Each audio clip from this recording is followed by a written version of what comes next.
Welcome back to Blue Jays Focus, everybody. There is no easy way to frame what happened in today's game, so we are not going to try. The Toronto Blue Jays dropped another contest they had every opportunity to win, and the frustration among the fan base is completely justified. This was a game against the Chicago White Sox, a team Toronto should be beating, and yet here we are again, dissecting a loss that came down to a combination of bullpen mismanagement, mental errors, and missed offensive opportunities at critical moments. There is a lot to work through today, so let us get into it. We are going to focus primarily on the bullpen, specifically on Brendan Little, whose performance has now crossed a threshold that demands an organizational response.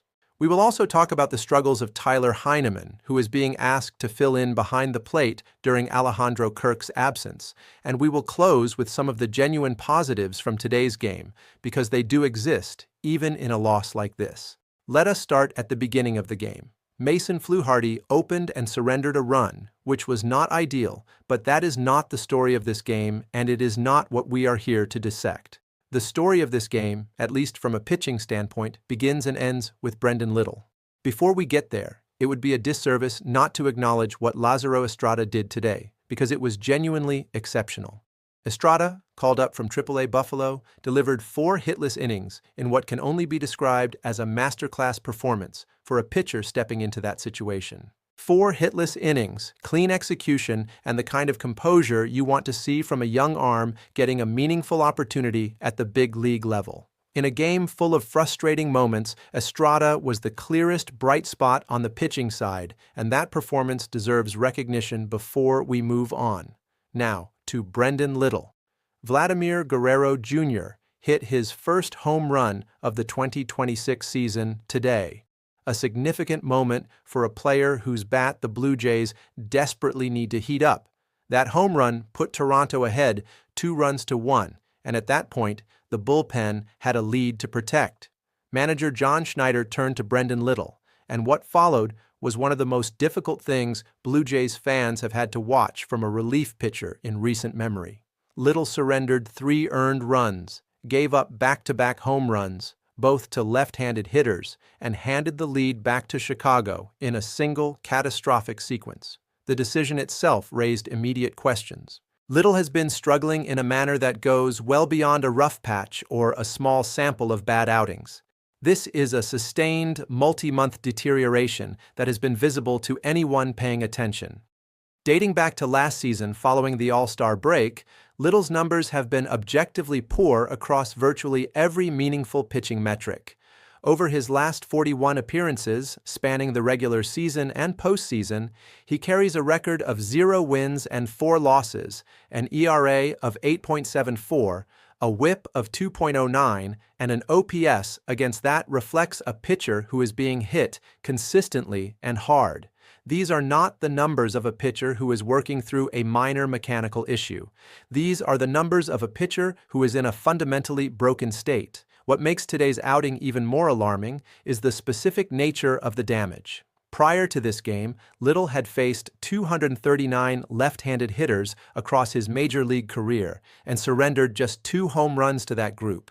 He allowed 2 home runs to left-handed hitters in a single outing today. That is not a statistical blip. That is the kind of performance that tells you something has gone seriously wrong, because the one thing Little has always been able to count on, his ability to suppress power against left-handed hitters, evaporated completely.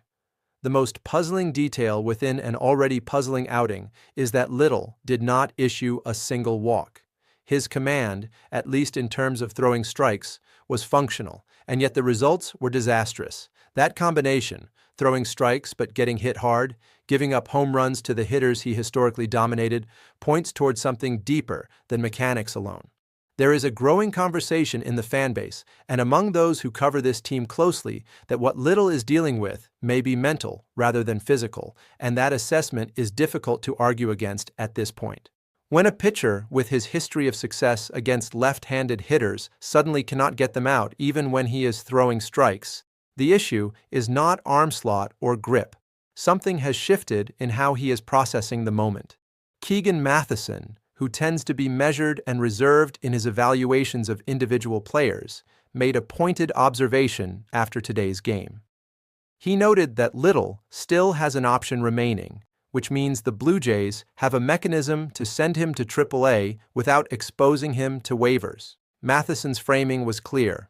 A reset in Buffalo would be beneficial, and the organization does not need to treat this as a dramatic or permanent decision. It is a practical one. The argument that it is early in the season and that games in April carry less weight than games in August or September is simply not valid. The Blue Jays can miss the postseason by a single game. Every win matters. Every loss costs something real. Little has now cost this team 2 games by most reasonable assessments, and the patience for continued major league opportunities in high-leverage situations has run out. The alternative options are available. Adam Macko is a left-handed arm who could provide a different look out of the bullpen.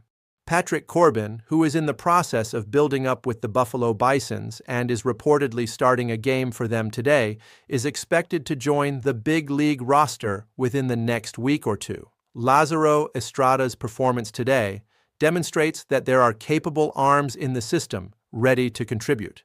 There is no compelling organizational argument for keeping Little in situations where the game is on the line and the time for a demotion, whether voluntary through an option or otherwise, is now. Shifting to Tyler Heineman, who is being asked to carry the catching duties while Alejandro Kirk recovers from his thumb injury. Today was a difficult day, and there is no way to sugarcoat it. Heineman has found himself at the center of several costly moments over the past 2 games. Yesterday, there was a throwing error that factored into the outcome.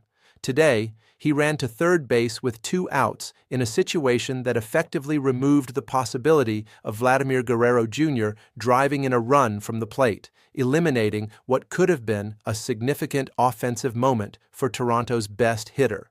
Later in the game, a rundown situation that Ernie Clement executed well was undone by an errant throw that extended an inning it should have ended. None of this is comfortable to watch, and the frustration is understandable. But it is also worth applying some context here. Heineman is a backup catcher who is now being asked to start every game for what could be an extended period while Kirk is sidelined.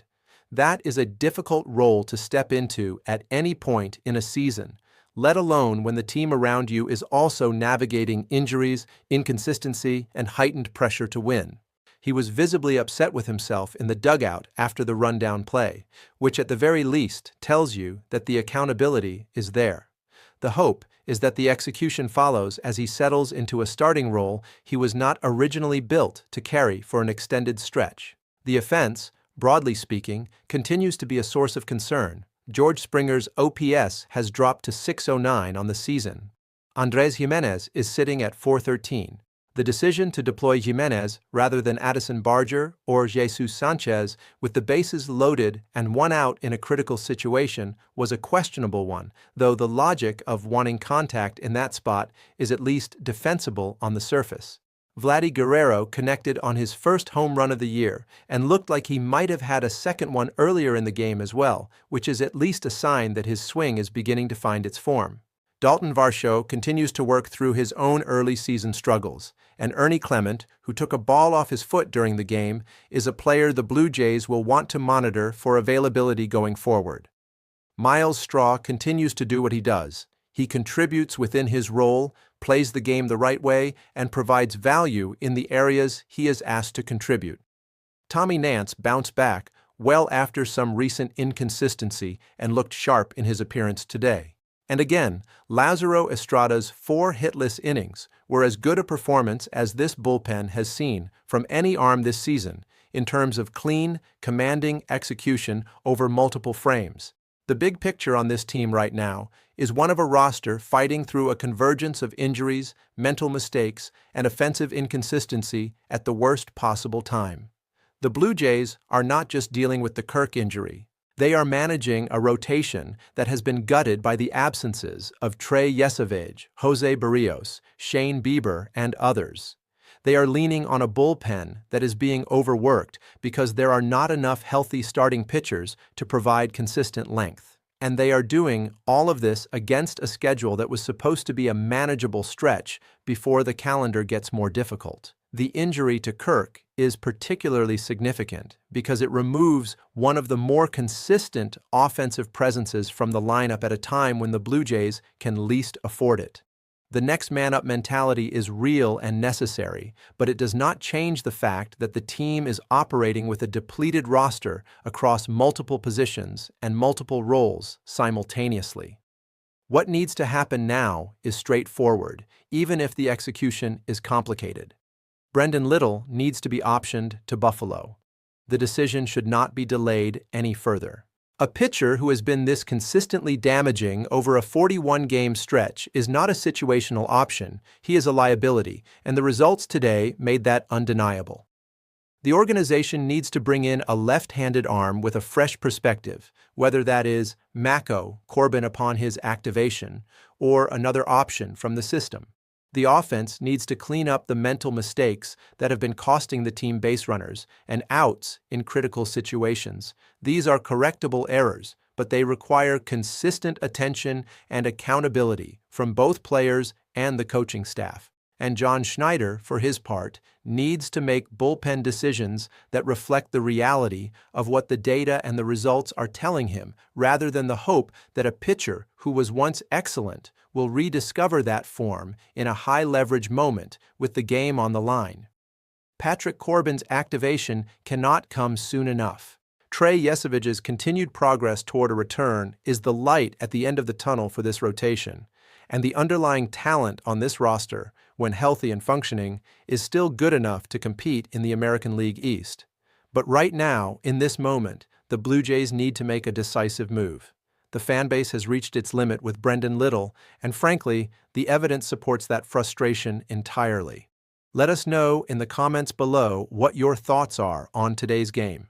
Are you at the point where you think a Brendan Little demotion is necessary? Drop your take below. There is also a trade that the Blue Jays made today that we will be covering in a separate video, either later tonight or first thing tomorrow morning. So make sure you are subscribed to Blue Jays Focus and have notifications turned on so you do not miss that breakdown. Hit the like button if you found today's coverage useful. We will see you in the next one.